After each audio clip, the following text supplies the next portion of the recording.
begin by telling readers and viewers today who may not be familiar with Radial, what is the company and why was it created? That's a good question. Yeah. So Radial is the largest company you haven't heard of in the e-commerce space. It's a company that has two sides to it. There's a technology side of the house and an operations side of the house. On the technology side, we build and maintain one of the world's most deployed pieces of software for omni-channel. So think about omni-channel technology, think about orders coming in, think of distributed order management pushing out to all the various places where orders can be fulfilled from. We've got a product there that we've been selling for a couple of years, and now we have about 25,000 stores actually up on that stack. We've got an entire payments, tax, and fraud stack. So it is the ability to take money, make sure it's from the right person and not a fraudulent person. We have that. That's the technology side of the house. Then the operations side of the house is all about our 26 warehouses across the world, our 7,000 warehouse workers who pick, pack, and ship products for our retail customers and our brands all day long. And finally, we've got a customer service part of the operation, about 4,500 call center agents who text, who chat, who voice talk, the whole thing, to help people, to help brands and retailers deliver that amazing customer experience. The easiest way to think about us is that we are the post-checkout commerce company. So for a brand or retailer, we allow them to look like Amazon in that buy button all the way down to delivery without having to go to Amazon to do that. Mm-hmm. Okay, good. I think everyone knows e-commerce is a growing business. We all participate in it. It's at some level, I think, nowadays. Can you give us an idea of the size of the market for e-commerce fulfillment services and who the major players are in this space other than Amazon, let's say? Well, yeah, I mean, you've hit the biggest one. I mean, Amazon is clearly the biggest one. You scope them out. It depends how you break up the market, honestly. If you look at just B2C, so take out B2B, I think the outsourced spend number I saw recently was in the $30 billion range, so a very, very large range there. But that includes insourcing. That includes kind of the overall cost, and it's broken up between in-source providers and outsourced providers. And in the space that I operate in, from e-commerce generally, there isn't really anyone quite like Radial. There are a lot of 3PLs, obviously, who do great work. There's a lot of technology companies that do great work. There's a lot of payments companies that do great work.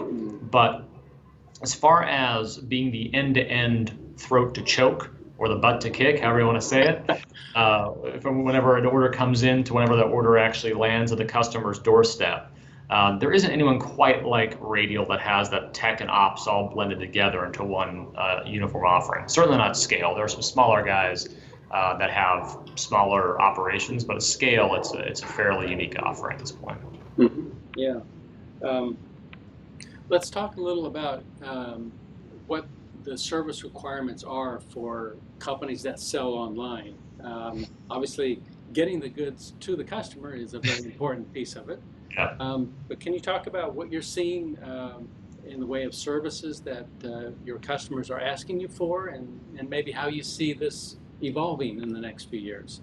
That's a great question. What you may be asked to do. Yeah, and a lot of times they aren't even sure what they're asking for yet. They just know something's not working.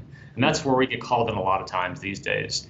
It is, oh my gosh, I'm losing share to Amazon. I'm losing share to upstarts in the space. I'm less profitable than I was. Or I get a lot of, I'm actually growing share online. So my business is, was 100% offline. I moved 30% of it to online. Everyone's high-fiving. They say, CEO says, great job, you did a great thing. And they go, yeah, but I'm losing money. So they shift to online. They watch their margins compress dramatically in that online shift. So a lot of what I'm seeing nowadays is a recognition that Amazon is winning not because they have some secret magic, right? There's no witch in the background doing some interesting work. Amazon is winning right now because they have figured out a way to reduce friction from the buying process. Period. That's what it comes down to. So if you go to Amazon and you go to the site, it's super easy to search, and you get back a beautiful set of results that are easy to navigate. It's super easy to see information about the product. It's super easy to see the reviews of the product. When you want to buy it, you click on one button, and if you have one click set up, you're done. It's your credit card's there, your address is there. You get a confirmation 10 seconds later saying your order is placed. Here's the delivery date. You can track it all the way through. If there's a problem, you simply chat, call. You get that human being on the phone to resolve your issues quickly at a high quality. That's what they've done. They've eliminated any reason for you to abandon that transaction and go somewhere else. The challenge that most retailers and brands have today is that they can't do that. And I was going to a site, big retailer, my wife wanted some face cream or something, and so I couldn't buy it on Amazon, so I went to a retailer, great retailer site, went through the process. I get to the end, it's telling me it's going to be here, but in between 5 and 9 days. I'm just thinking, all I want to do is abandon and go to Amazon. I couldn't buy it there, so I had no option here. But every step in the process, there was friction added. Every step. It wasn't intentional. It was just the way it worked. Things didn't quite bolt together correctly, or I had to re-enter my credit card information twice, or I got held for a fraud review from a site that hadn't seen me before. All those things add points where a consumer can say, you know what, it's not worth it. I'll just go somewhere else. Or I'll go to the store directly. I'll go to Amazon. I'll go somewhere else. That's what I'm seeing right now that retailers are struggling with. It is that making a seamless, friction-free customer experience, doing it at a price they can afford, because that's the other dirty little secret, obviously, is Amazon doesn't really make any money in retail. So they give you that amazing experience. It comes at a high cost. I mean, last year they collected $12 billion. I'm sorry, they spent $12 billion in shipping fees, and they collected $7 billion. So they lost $5 billion in shipping fees. That's bigger than the market cap for most companies I'm talking to at this point. So it's a bit of an unfair thing. Retailers and brands are competing against this friction-free experience. They're doing it against a competitor who doesn't necessarily have to make money in retail. They make money other places. And as a result, every decision they have to make in that e-commerce value chain has to be one where they are questioning the best way to do it. What's the cheapest, highest quality way I can do this? And the challenge they have today is doing it in pieces and doing it themselves is just too hard, frankly. Yeah. Okay. One more quick question. Sure. About the delivery piece. Now, do you spend a lot of time thinking about this? We know Amazon is moving into the same-day delivery service field. So do you feel like that's where the industry is going, or what do you see in terms of service capabilities, delivery capabilities, I mean? Yeah, it's a great question. I mean, for a long time, people have said 2 days free, that's got to be that's the baseline. You have to do that. And we've done a lot of research recently into this with our partners over at UPS, where the reality is it's not totally true. What people actually want, what consumers actually want, is convenience.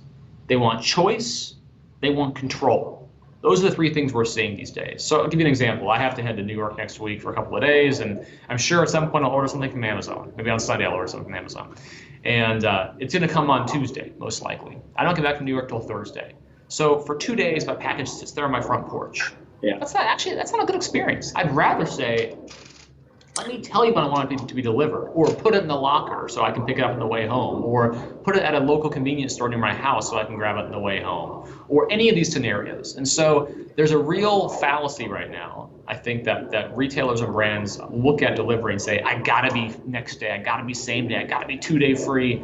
Not the case. You have to offer the consumers a choice of how he or she wants to receive that product. It could be they want to get it in the store. That happens a lot. We see, especially Walmart customers are, I think, 55% more likely to want to go pick something up in store than other customers, because it's the same day, it's free in most cases. They're already within a Walmart radius, pretty easy to get to. So I would have folks in transport think less about copying Amazon, because frankly, you're probably going to lose. And I would say instead, focus on what is it that your customers actually need? Do they need same day? Is it something they're clamoring for? And if so, how do you accomplish that in a way that doesn't completely disrupt your entire P&L, which is what we're seeing right now happening. Yeah. All right. It's a very interesting time to be in this business, I think. It is. So good luck to you. Thank you very much for taking time today. Thanks for having me. I appreciate it. You're welcome.